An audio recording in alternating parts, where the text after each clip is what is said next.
Hi, Marty.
Good afternoon, everyone. We'd like to welcome you to our fifth Lunch and Munch session.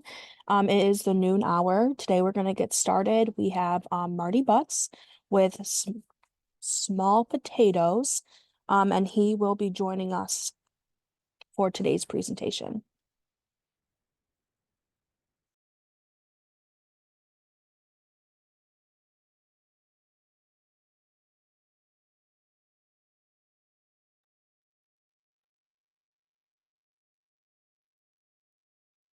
Mary Ellen, can you hear me? You are on mute. I can hear you. Can you not hear me?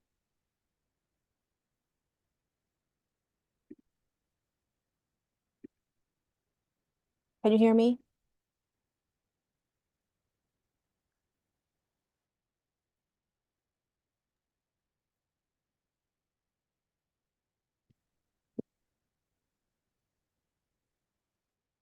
Hello, hello. Can anybody hear me? I couldn't hear you at all, Mary Ellen. Hear you. Yes, we can hear you. Okay, great. It won't allow me to screen share, so if you can turn on the screen share for me, that would be great. I appreciate it. Thank you. All right, here we come.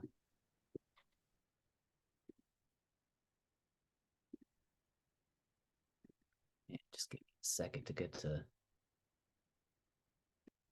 screen here. All right. If anybody has any trouble hearing me or has any questions, please tap them in the chat box. Here we go. Button. So hello, everybody. I'm Marty Butts. I have a small food business consulting firm called Small Potatoes based here in central New York. Today, we're going to be talking about the basics of running a food subscription program for your food business and community-supported agriculture programs.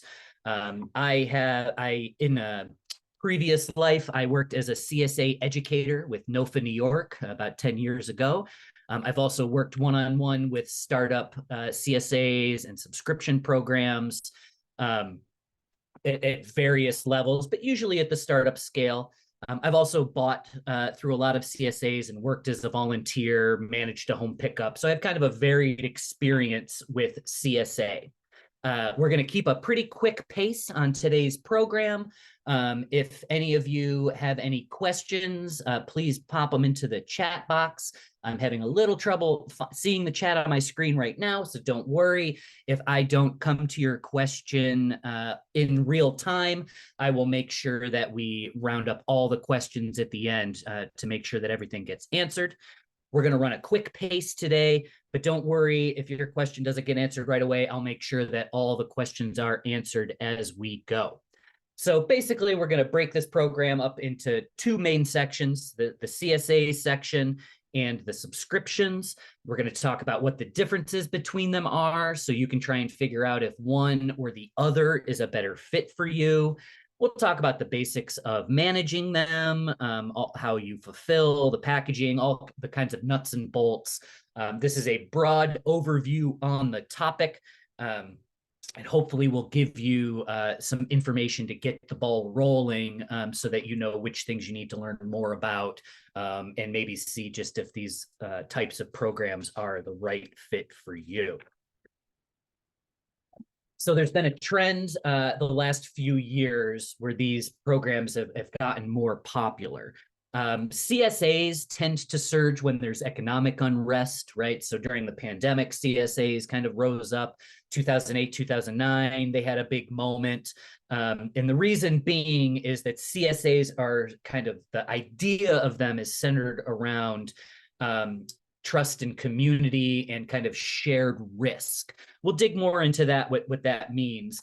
And then subscriptions, as opposed to CSA, are a little bit more just based on marketing. And we'll get into what some of those details are. Both of them are seeing growth. CSA is maybe stagnated a little bit at the moment. That doesn't mean there's not plenty of room for you to have your program there. Usually what I tell people is, like, when you start to see kind of a leveling off, that's in part can be a good bit of news for you, because it means a lot of consumers have already started to learn about it. So 10 or 15 years ago, we had to really teach consumers quite a lot about the CSA programs. And now a lot more people have kind of a working understanding of what they look like.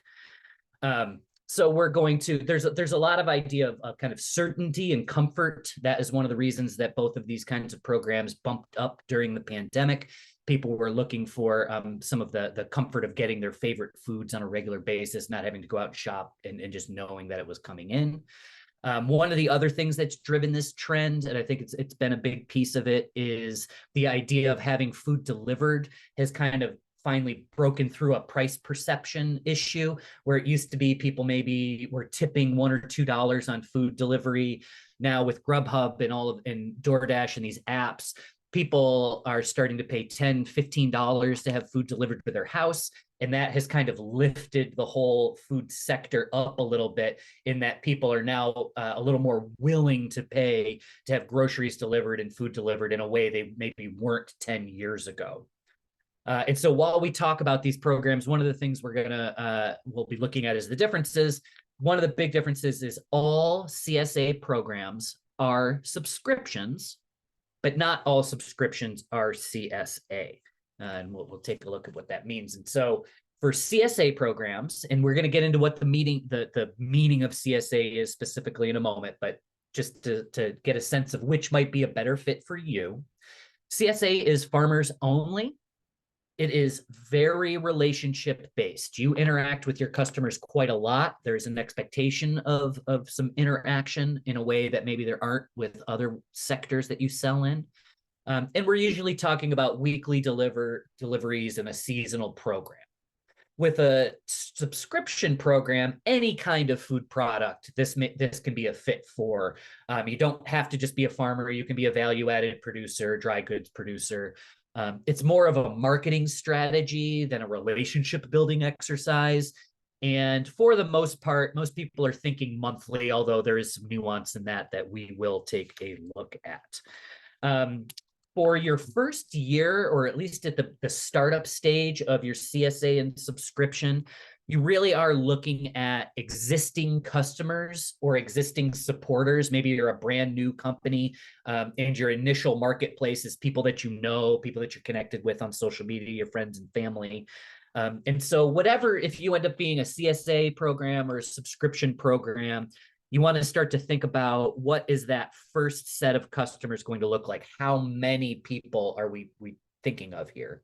I've seen CSA programs start with 10 customers, and that was the appropriate fit for their farm because it was the first season maybe, and they didn't exactly understand how much they were going to be able to produce, what the entire market might look like. So starting small is okay. I've seen CSAs go up to 1,000 customers. And then subscriptions are, again, the same idea. You want to bring some customer base to it, but it kind of has an unlimited amount of growth. So community supported agriculture, we'll refer to as CSA the rest of the way through here, is really an alternative economic model. And the idea of it is that it's going to spread the risk out between the farmers and the consumers, in part because typically consumers pay in advance for the food that they're going to get. And any of the farmers out there know that most of your expenses come at the beginning of the season, and most of your return on that investment comes at the end of the season. And if the season in between is difficult, if you have crop failure, if the weather doesn't participate, that can really impact how much you're able to sell, how much you're able to sell it for. CSA helps to kind of level that out by allowing your customers to share in some of the risk of a farming season. So the basic premise of a CSA is that your customers buy a share of your harvest before the season starts. And then every week, every other week, depending on how your program works, they're going to get a box of freshly picked fruits, veggies, whatever it is that you offer. I always like to read the definition from the USDA because it seems so extraordinary compared to how the federal government typically looks at businesses. But they say CSA consists of a community of individuals who pledge support to a farm operation so that the farmland becomes either legally or spiritually the community's farm, with the growers and consumers providing mutual support and sharing the risks and benefits of food production. And I always highlight that because if the federal government is using the word spiritually to describe the marketplace in which you sell food, you know that this is a really unique and kind of special thing. And so CSA is for people that really want to get invested with their community. It really get to know their customers. It definitely has a different sort of connection that people make. So most CSA programs are veggies, but you will see fruits, meats, dairy, flowers, anything that is grown on the farm and is kind of minimally processed. You'll see different models out there, but these are kind of the core. If you produce one of these 5 things, CSA could be an option for you. If you don't produce any of these things, then we're going to look at the subscriptions as we go here. And just know, even if you have already decided, oh, I look at this, CSA is not for me, there's a lot of things that we can learn from CSA that apply to subscriptions. So some of this info will still be great for you. There are 3 basic styles of CSA, market, social, and collaborative. And these kind of describe how much interaction your consumers are going to have with your farm. In a market CSA, it's really about selling boxes of food. In this version of it, sometimes it gets a little muddled. Sometimes CSAs maybe have multiple farms or they're bringing in other product, and that is the market model where they're just about selling it in this particular structure. A social CSA is the most common, the most popular, and in this, it incorporates some social component to the selling to your farm, to the program. And we'll look at what those social components are, but we're talking about farm visits, a volunteer program where people come out and actually do some work to support the farm. And then the other sort, the third sort is a collaborative CSA. And in this sense, it's a full partnership between you and your customers. They really have a sense of ownership on the farm. You may think of them as full-time employees, even if they're being benefited through food as opposed to cash payment of paycheck. So those are kind of the 3 models. There are, the orthodox CSA folks, the old school folks, that the way the CSA was originally designed is that collaborative model. It's certainly the most powerful version. And builds the deepest roots, as it were. Not everybody takes on that model. And there is a lot of discussion within the industry of, hey, if you're not a collaborative CSA, some old school CSA people will say, well, then you're not CSA or something else. You're a box scheme or a subscription. I like to be inclusive, right? We want to make sure that this information and these systems get out to as many people as possible, but that's just semantics. But just know that some people may push back if you're a market CSA. Some people may say, well, that's not real CSA. There's some nuance there. So as far as the share that arrives, right? Customer pays you for the full season up front, and then every month, or every week, I should say, you are delivering your box of fruit and veg. The general cost can be anywhere from $20 to $50 a week, although there are some style of CSA where it's $75 to $100 per week. Those typically are for what they call a full diet CSA. These are places that include all 5 of those categories: meat, veggie, fruit, and the idea being that they can provide all the food for someone's diet. Those are pretty rare. That's kind of a small case model, but there have been some great ones in the area. But most people, it's the pay for a share, deliver a box, and it's just within the small category of products you offer. Generally 5 to 12 products per delivery, depending on the season. Obviously, earlier in the season, you have less to offer. End of the season, you have more to offer. This is kind of the window there. 12 weeks is typical, but I have seen people go to a month to month as technology has allowed people to manage it a little better. We see the full diet, we see the full year. But generally, even if it's a full year program, they'll break that up into 12-week or 13-week increments where you sign in for the summer share, you sign in for the fall share, you sign in for the winter share, whatever that may be. here's a typical CSA. Some of you folks might know Main Street Farms. I've been able to do some work with them over the years. This is a picture of a winter share that they offered, and this would land at a customer for about $35. Some people do half shares and do a little bit less, but just to give you a sense of what a CSA would look like, what we're looking at here. One of the big advances in CSAs in the last 15 years is there's a lot more online platforms and software to help you manage it, to help you drive it. And the one that I see most commonly used is called Farmigo. That's spelled Farm-I-Go, Farmigo. And they've provided a lot of great support with farms that were doing it here locally, which is why they provided local support years past. So they were able to develop kind of a strong foothold here. But there might be a better platform out there for you. I'm not saying that they're the only one, the best one. They're just the one that I know most people have had experience with that runs these. So if you're shopping for a platform, these are some of the things that you want to see if it offers that it might be able to support you. So managing the inventory that you have on hand to help you plan your weekly deliveries, being able to integrate into the other tools you use, your website, your social media. Most of those tools are in most of the platforms, but you do want to check it out. Customer information management, right? Being able to change addresses, pause deliveries, change contact information. You want to make sure that that's safe and convenient. They haven't had a bunch of data breaches. They may also submit auto reminders to the customers to remind them to pick up. They can also be used to remind you that you have information that needs to go out. And then also pickup management. So we'll talk about the pickup sites here in a second, but generally you deliver to a pod or a site, and then everybody in that neighborhood will come and pick up off the porch or from the coffee shop, whatever it is. And this helps you the software often helps you manage those relationships too. Those could be volunteers. Again, we'll talk a little bit about those pickup sites in a second.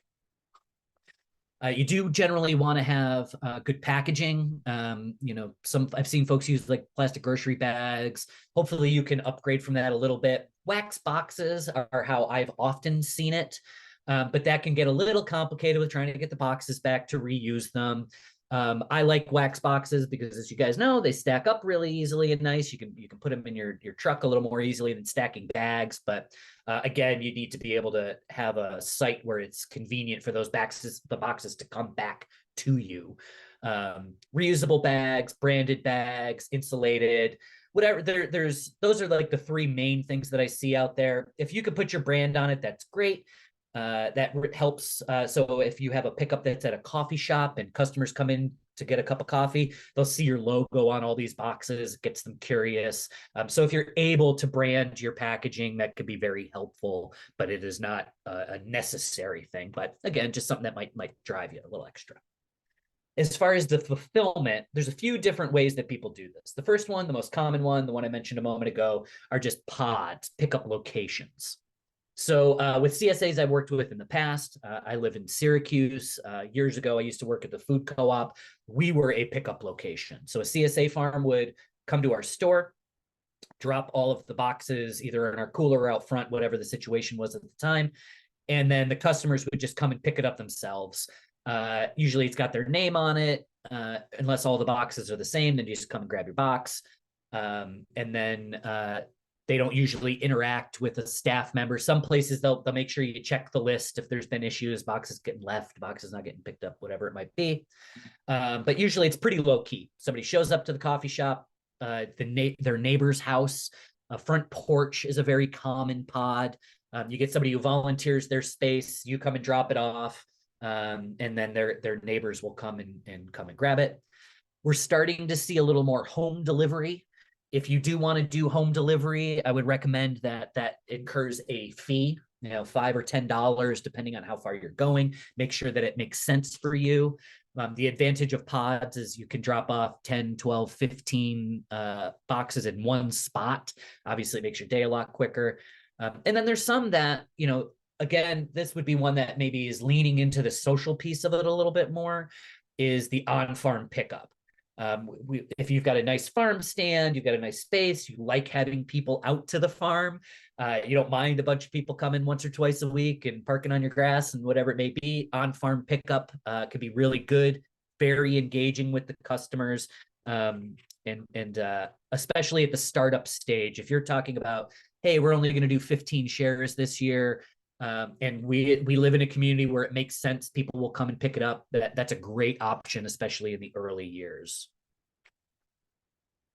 Kind of beyond those, one farm selling the products directly to the customers, we've started to see multi-farm systems. I call these CSA. Again, some orthodox old schoolers may say, hey, multi-farm systems are not true CSA. I think we've had some really great programs in Central New York that do these multi-farm systems. So if you think maybe, hey, I can't manage a whole CSA program by myself, maybe it makes sense for you to become part of one of these multi-farm ones where you can interact with other farms that are doing it. Third party is providing some of the structure, the management, the advertising, those things that go into it. I've seen in other communities, this isn't one I've seen in Central New York, but in other states that I've worked in, I've seen people doing meal box CSA. In the cases that I saw those, it was a CSA that was well established and it kind of stagnated, or we're seeing their numbers shrink. And so they started doing some like partial prep, food peeled and cut or packaged with a specific meal in mind, kind of like the idea of Blue Apron, or those kind of online buyers. Again, it's kind of a small portion of the population there, of the CSA population, but if you're, trained as a chef, or you think this is one of your strengths, this can be a way to differentiate you from other CSA programs. One of the other ways that people differentiate from their CSA that I really like are what they call CSA add-ons. And so this is where you sell your core CSA program, your fruits and your veggies, and then you have another vendor, or maybe even just your own stuff, that you will add on so people can check a box and say, I would also like to get eggs every week with my CSA. The stuff that we have here, I've seen all of these items offered at various places as part of a CSA. So it's about products that people use regularly, right? That they're going to turn over. Somebody might not need honey once a week as an add-on, but maybe once a month as an add-on makes sense. Again, this is a way you can kind of differentiate yourself from other CSAs.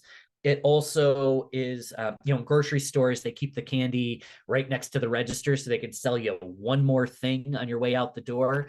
This kind of looks at that. How do I sell a little bit more to the customer that I already have, right? It's really difficult and expensive to get new customers. So once you get them, if you're able to add more things that you can sell to them, that can be very beneficial to you. In the social aspect of CSA, again, the most popular version are social, where people are doing events.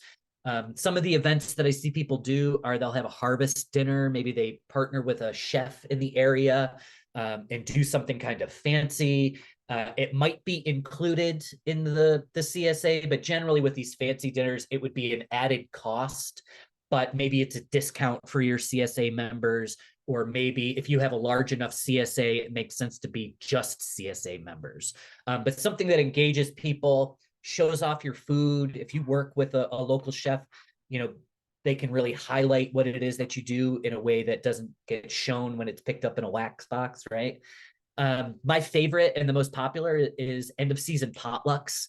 And you see people bringing in, just having their neighbors over, bringing their own dish, and all of the people in your CSA showing off how they use the food. That can also be a really good and powerful tool.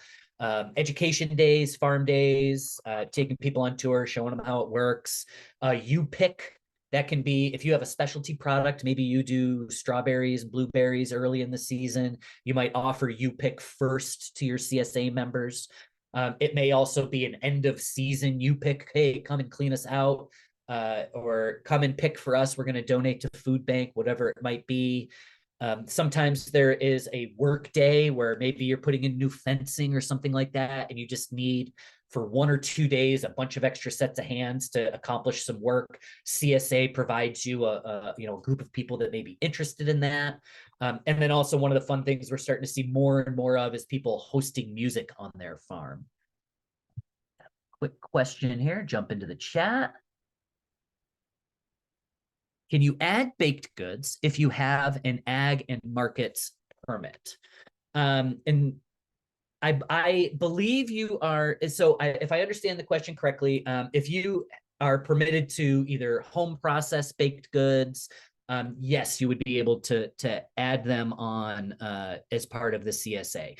So if you are doing any kind of home production with any of the stuff that you see there, you will be held to the standards of the home processing, which is mostly baked goods, but I know they have expanded a little through the years.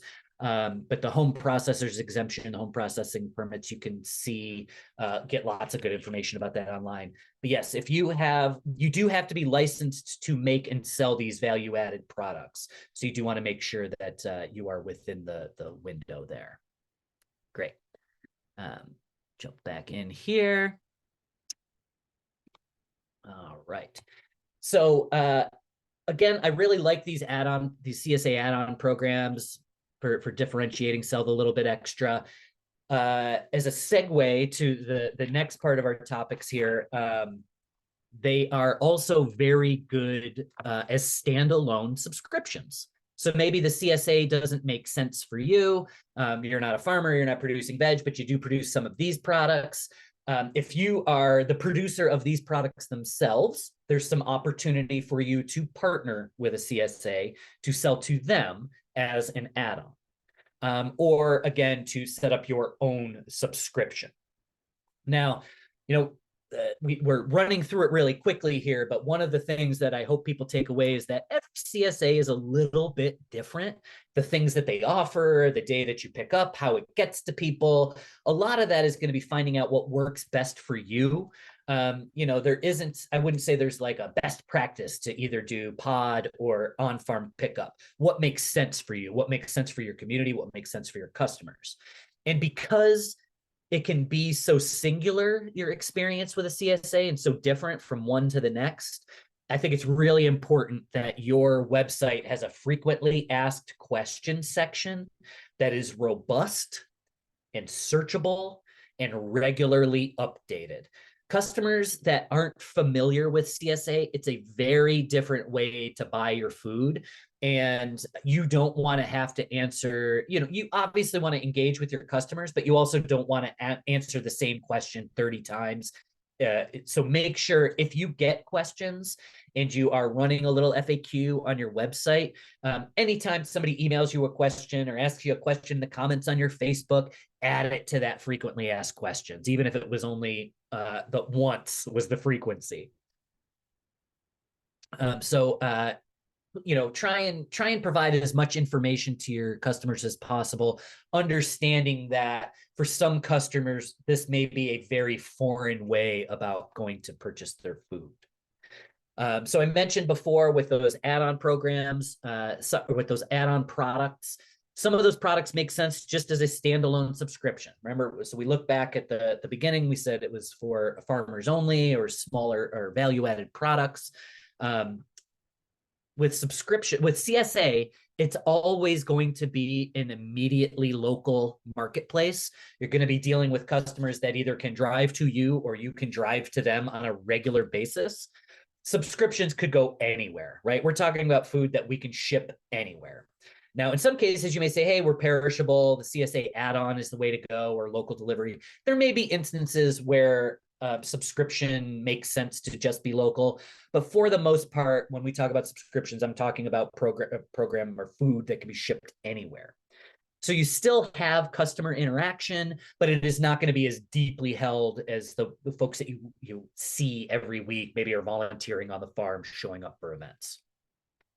So subscriptions, some people just call them clubs, whatever is the language that you like, makes sense for you, you think works. Again, no standard operating there, whichever you like. Generally, a subscription or an of the month club is of a month, right? So it comes month to month with opt-outs. You want to make sure that people can easily cancel. That's a part of having great service. If someone tries to pause or cancel their subscription and it's really difficult, they have to email you, you have to email them back. They're very unlikely to sign up again. If they can go on to a website, click a box that says skip this month or cancel subscription, and it's very easy for them and it's just 2 clicks, they're way more likely to come back later. There's any number of reasons people might hit pause. They're out of town, they're low on cash, whatever it might be, they got a little bored, they're trying another one. Just make sure it's easy for them to opt out if that works. Some people do that month to month with the opt out whenever they want. Other folks will set it up as a specific period of time. I'm going to do the bacon of the month club, and I'm going to choose the 3-month option. Once a month for the next 3 months, I'm going to get a pound of bacon or 2 pounds of bacon, whatever it is. Could be 3 months, 6 months, 12 months. People will often gift those kinds of subscriptions. So these, again, there's a month to month that's ongoing, or you can set it up as a specific period of time. If you can help it, you really want to have products that are unique. And I don't mean unique to the world, I mean unique to you. If you offer 3 varieties, 3 flavors of cooking oil, a subscription service is a great place to test new products, to do limited edition products, for folks that are inside your subscription that have decided to make a commitment, a recurring payment commitment to you, being able to offer something that they can't just go to the store and get is a really great way to keep them interested and to keep them coming back. Providing great service is important with subscriptions, even if you don't have that as deep a connection as you do with CSA. You want to make sure that you've got quick replies, automated replies. If you only return emails on Monday morning or only in the mornings, whatever, having an away message is a great way to be like, hey, just so you know, it's going to take us 2 days to reply. We're a small business. Easy return, replacement, and credit. That should be as easy as possible for people. Again, the idea of, if somebody has a bad experience here or a little bit difficult experience, they're less likely to continue the subscription to give it as a gift or whatever it might be. And then also you want to make sure that it ships quickly. So if people place their first order, if you can help it to get it out to them right away. Along this, in that idea of like offering things that are unique, maybe offering varieties that are not otherwise available. When you sell new SKUs, if you have a subscription or a club base, if you offer a new flavor and say, hey, we're going to make it available where you've got a subscription, and so we're letting you know we have a new product coming out, you're the first to know about it, and you can pre-order it with a discount.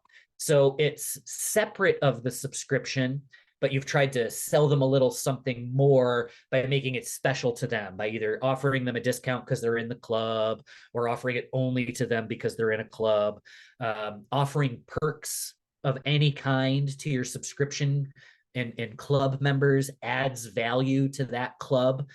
So if it's, buy 5, get a 20% off discount on your next one, things like that. That's a great way to kind of develop some of that customer service and some of those relationships.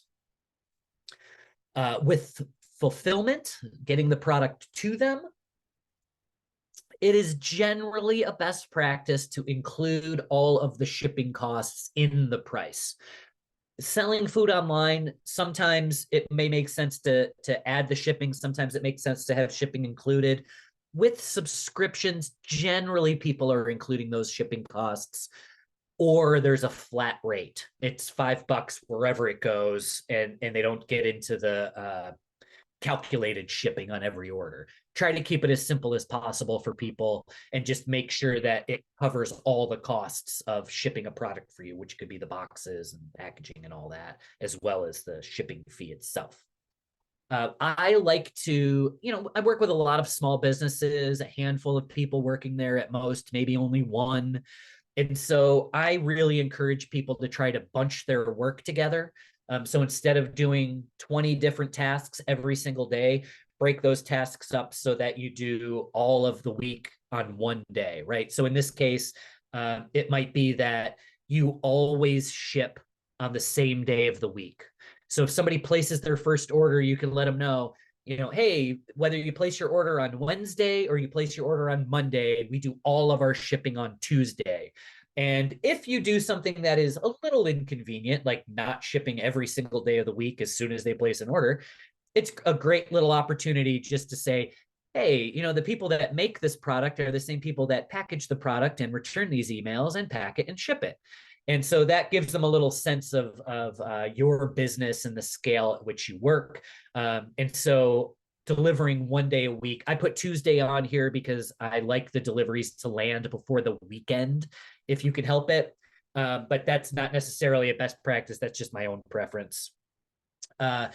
If you have a subscription that changes every month, letting them know like, hey, if you order it by the 10th of the month, you're going to get this month's box. But if you order it after the 10th, then you're going to get next month's box. And we only ship once a month. Again, whatever it is, you can choose, these different standards. And then you just want to make sure that you communicate whatever your standard is to your customers. It's really just about managing this work for you and what makes sense for you as you go. If new orders can ship by the next day, obviously, like that's the best customer service experience that you can get. But if you don't think that that's a standard that you can hit every single day, come up with a standard you can always hit. And so then if it does ship earlier than you promised them, you've given them a little better customer service, right? As far as platforms for building them online, the most common that I see are Square and Shopify. With Shopify, to get that recurring payment feature, you have to add on the recharge. It's like another service they add. For some people, you might have a product that it doesn't make sense to have like a whole subscription program. You might just say, hey, I sell this one product and it's recurring payment. Like I buy supplements, right? And I use the same amount of supplement every month. So for me, I might click that recurring charge on there and they just ship it every month. It's not a subscription program necessarily, but Shopify with Recharge will support both a fulsome subscription as well as just like a recurring payment if that's what fits your business best. Cratejoy and Subly are online platforms where lots of different people post. I stuck my head onto Cratejoy yesterday just to take a look at it, and they have all kinds of subscriptions, food and otherwise. In the food category, they had over 200 subscriptions. So it might make sense for you to use their platform and post on there, but you will be in a competitive market. They might have 12 different coffee roasters if you're a coffee roaster. I mentioned both of these folks because they're a great place to get information, right? You can thumb through a bunch of different subscriptions and see how they're pricing, see what they're offering, just to get a sense. And they also both have really great support blogs.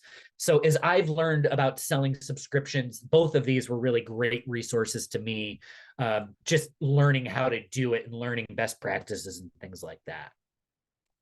Whatever platform you decide to go with, whatever makes sense for you. Again, you want to make sure that it integrates into all of the different online systems that you use. If you want to do local pickup only, you need to make sure that your platform offers that. That was something that we came across. I was helping a company set up subscriptions, and it turned out that they didn't have local pickup. You could only ship. And so we had to work with the platform in order for them to like build out this little piece of it. So just make sure that you have an idea of what you want your subscription to look like. And then look at these platforms to see, which, does it have all the fulfillment options that I need?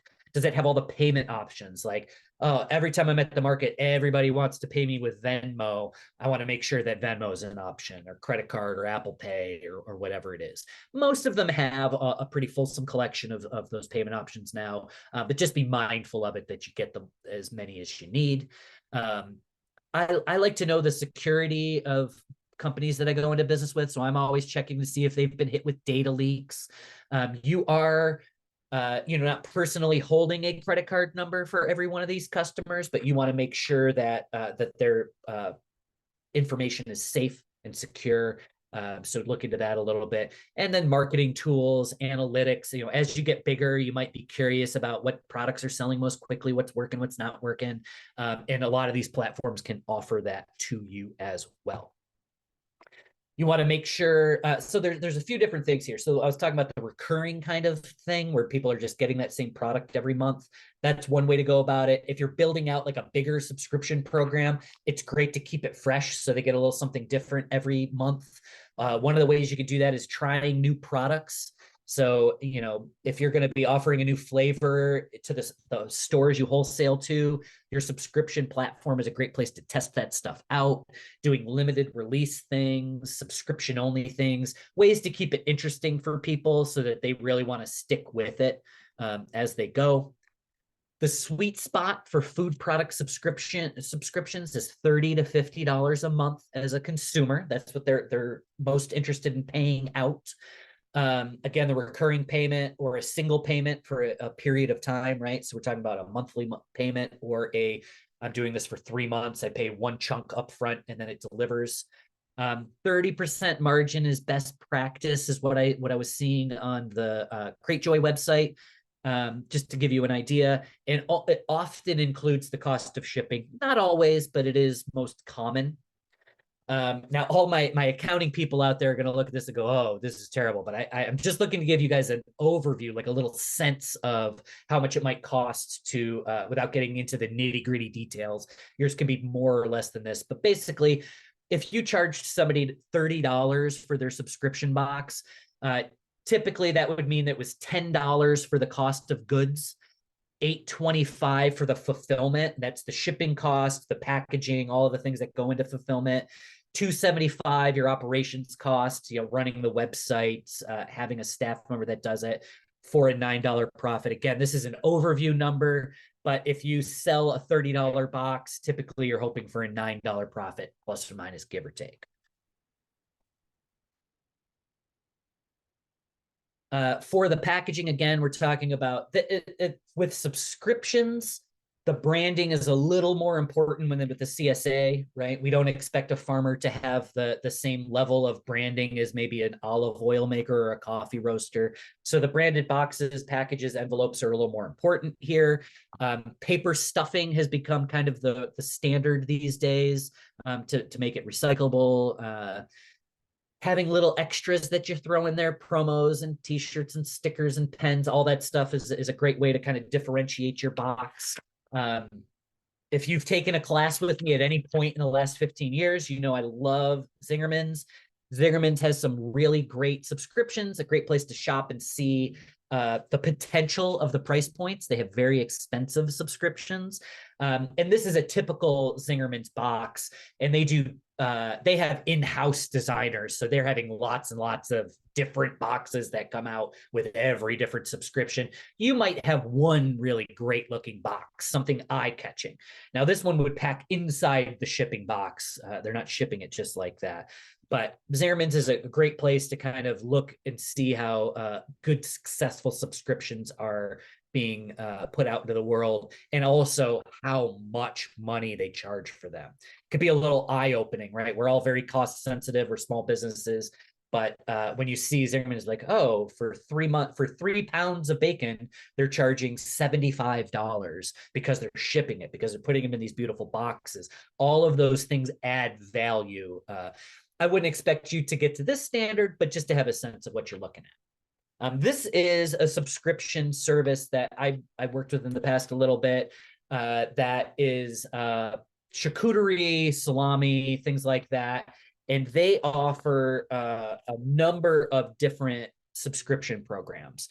So customers can land on their website and get a subscription between $15 and $85 per delivery.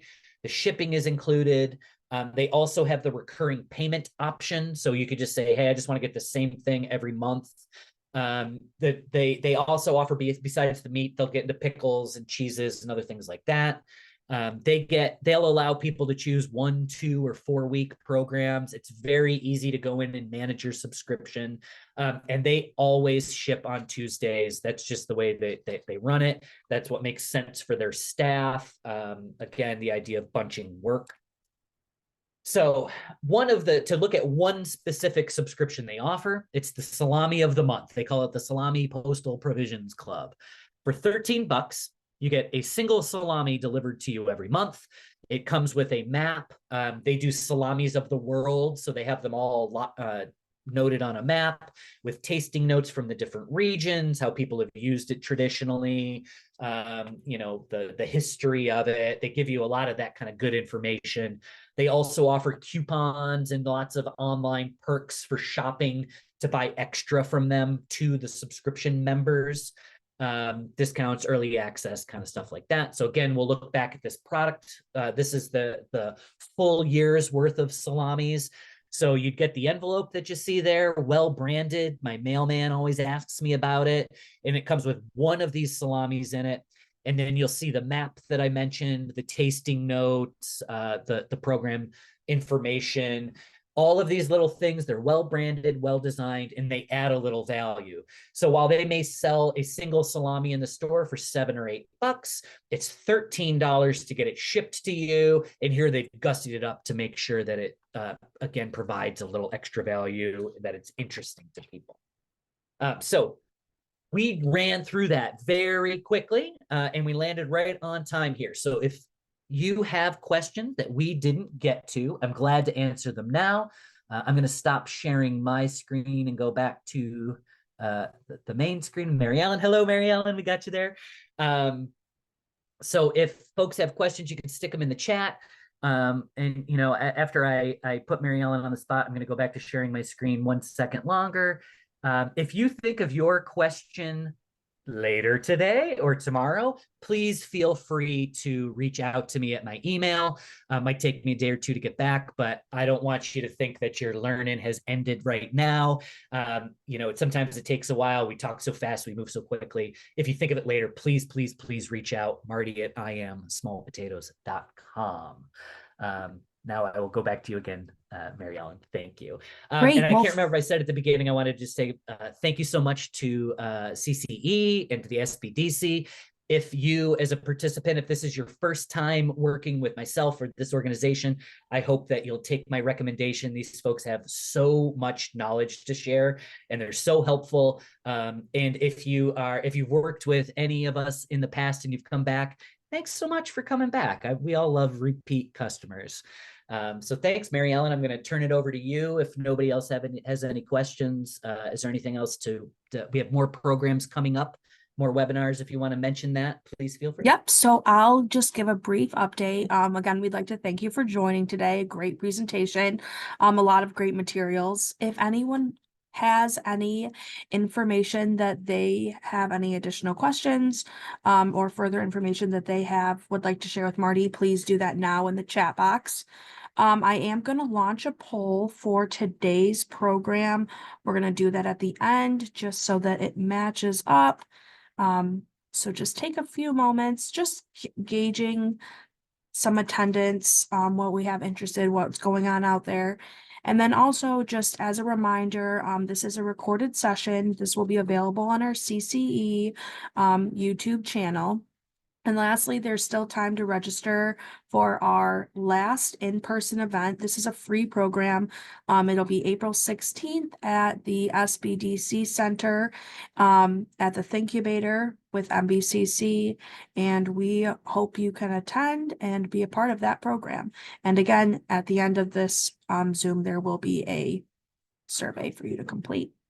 But that's all we have today. And we appreciate everyone attending and look forward to the future upcoming programs.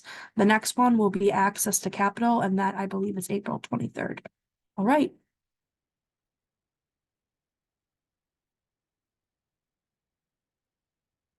So we have a few people still participating in the poll.